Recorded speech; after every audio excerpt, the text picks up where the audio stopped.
Hello anyone, this is Xanatide coming to you from the Aurora Server. I'd mentioned it to several people that I was going to make a video walkthrough of my floating island fortress, and everybody that I mentioned it to thought it was a pretty good idea.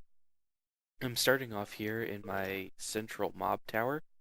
It's several dark rooms with spawning platforms where monsters will spawn, walk off the side, get pushed into the middle by water currents, and fall down here. They get down to 1 or 2 hits. You can use them for experience if you want.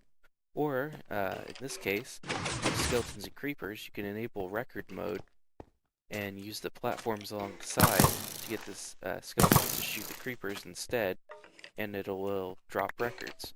I've got pretty much every record in the game this way. So is Dirge. Used it quite a bit. As you can see, I have basically 4 sides to the island fortress. I have them all color-coded, just so you don't get turned around easily. If you go to the blue side here, or the lapis side, this is what, or where I have all my storage and my just basic house. All of these are floating islands. They're not connected to the ground in any way. There's a couple waterfalls that connect to the ocean, but that's really it. This is the storage area. There's not a whole lot going on in here. I do have all my records over here. Like I said, a whole lot of records. Also, the one advantage of that mob tower is that creepers will spawn, so you can get a lot of gunpowder. It's very handy. Yeah. It's just a pretty standard storage area right here. If we head over this way, this is, like I said, my house. It's really not used for anything except to have the bed. And there's some TNT from Dirge. If you keep following this path around here, it takes you to the armory area. Obviously, where I store my armor, weapons, tools. There's also a second floor here. Nothing much going on in here yet. I was planning on having armor sets. So if an armor is specifically good for something like fighting the Wither, you put the whole set in here. And then you can use that kind of as a loadout. Keep following this path. We're over on the white side now. Right here I have a potion hut. It's got water bottles, potion ingredients, and completed potions. Little infinite water supply down there that you can use. It's really kind of handy, pretty compact. I also have the library on this island. A lot of bookshelves and obviously an enchanting area up here.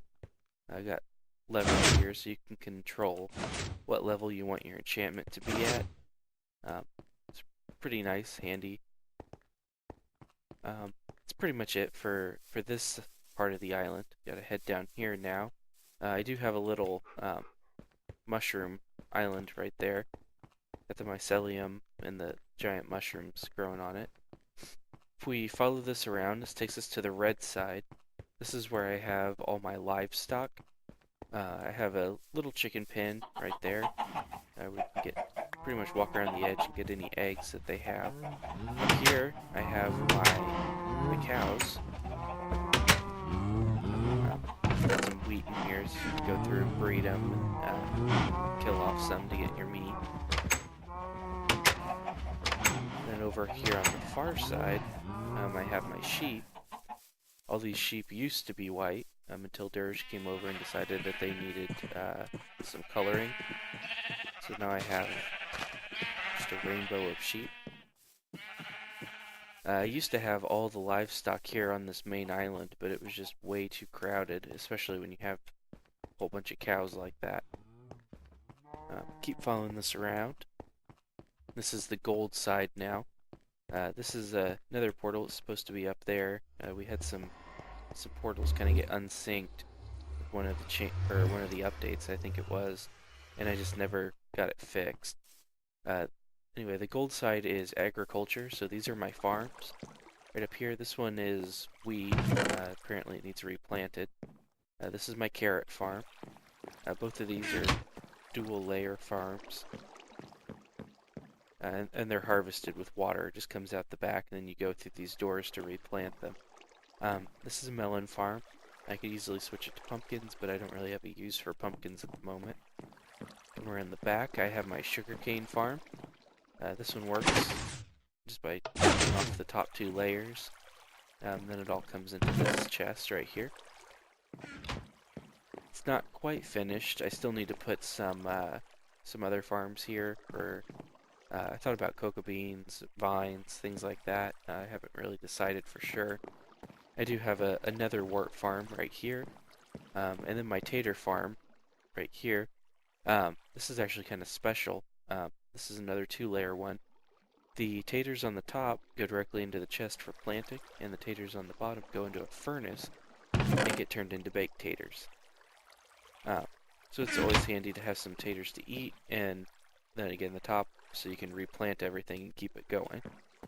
That's basically it for my floating island. Pretty much everything that you need to survive. I will show you down here. This is on the central area again. You can see my ladder going up to the top from where I was building it and adding on the sandstone. If you come down to the very bottom, I have this lapis crystal here. This was also my original storage area, but I kind of outgrew it. This lapis crystal is what's used to keep the whole city floating. So yeah, like I said, that's just a really quick view of my base, real quick run through. Hope you enjoyed it, and I'll see you on the Aurora server.